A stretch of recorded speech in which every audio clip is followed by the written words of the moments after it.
ബംഗാളിൽ നിന്ന് മികച്ചൊരു വാർത്ത വരുന്നുണ്ട്.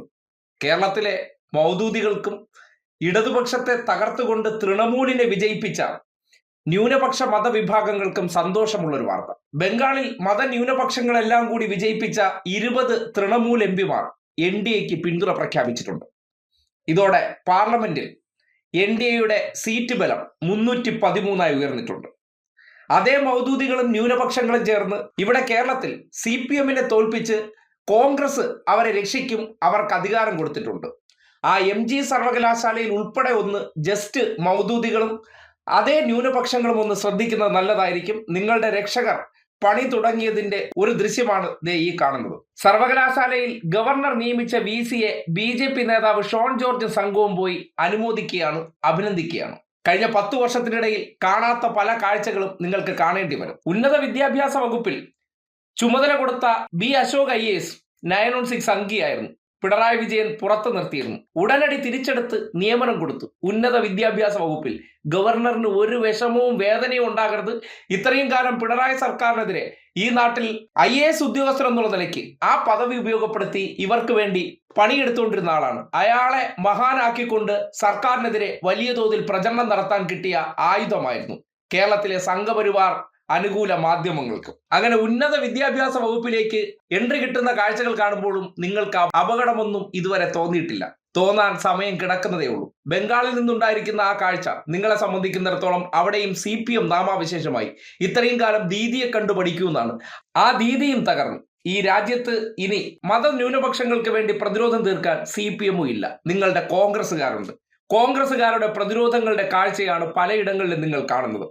ഇപ്പോ ഇന്ത്യ മുന്നണിയെ ശിഥിലമാക്കിക്കൊണ്ട് DMKയോടൊപ്പം നിന്ന് കോൺഗ്രസ് തമിഴ്നാട്ടിൽ അവർ വീണ ഉടനെ തന്നെ അടുത്ത പാളയത്തിലേക്ക് പോയി. നമുക്ക് അധികാരമാണ് മുഖ്യം. അവിടെ സനാതനികൾക്കെതിരെ ശബ്ദമുയർത്തിയിരുന്ന DMK തോറ്റപ്പോൾ അവരുടെ കഷ്ടപ്പാടിൽ അധ്വാനത്തിൽ 5 സീറ്റ് വിജയിച്ചു കയറിയതിൽ ഒരു നന്ദിയോ അവരോട് അപ്പുറത്തേക്ക് പോകുന്നതിനെ കുറിച്ച് കൂടിയാലോചന പോലും നടത്താതെ അവിടെ പോയാൽ മന്ത്രി കസേര കിട്ടുമെന്നുള്ള നിലയ്ക്ക് കാലുവാരിപ്പോയ അതേ കോൺഗ്രസ് ബംഗാളിലെ CPMന്റെ തകർച്ച തൃണമൂലിനെ കാണിച്ചാണ് ആഘോഷിച്ചുകൊണ്ടിരുന്നത്. അതേ തൃണമൂലിന്റെ 20 MPമാർ കൂടി BJPയിലേക്ക് ചേരുമ്പോൾ ഇവിടെ കേരളത്തിൽ പിണറായി സർക്കാരിനെ ഇല്ലായ്മ ചെയ്യാൻ മൗദൂദികളും ന്യൂനപക്ഷങ്ങളെല്ലാം സഹായിച്ചിട്ട് ഞങ്ങൾ എന്തോ വീരഗാഥ ചെയ്തു എന്ന മനോഭാവത്തിൽ ഇരിക്കുമ്പോൾ വരും കാലങ്ങളിൽ എന്താണ് സംഭവിക്കാൻ പോകുന്നതെന്ന് ഒന്ന് ജസ്റ്റ് സമയം കിട്ടുമ്പോൾ ആ ബംഗാളിലെ കാഴ്ചകളൊന്ന് കാണുന്നത് നല്ലതായിരിക്കും.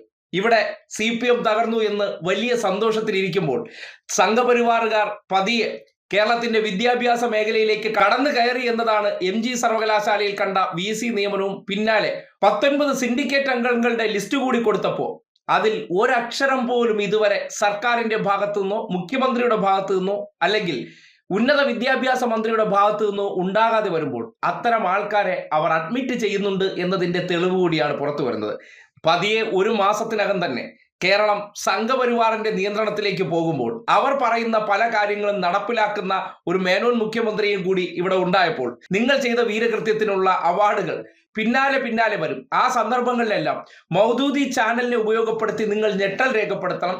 ഇരുട്ടുമുറിയിൽ വളഞ്ഞിരുന്ന് കരയണം. അതിനുള്ള അവസരങ്ങൾ നിങ്ങൾക്കുണ്ടാകാൻ പോവുകയാണ്. മമതയെ ഉയർത്തി ക്ലാസ് എടുത്തിരുന്ന മൗദൂദി ചാനലുകാരൊക്കെ 20 പേർ മറുകണ്ഠം ചാടിയത് മിണ്ടുന്നില്ല. പക്ഷെ ഇപ്പോഴും CPMന് നാമമാത്രമാണ്, കനലൊരു തരിയാണ്.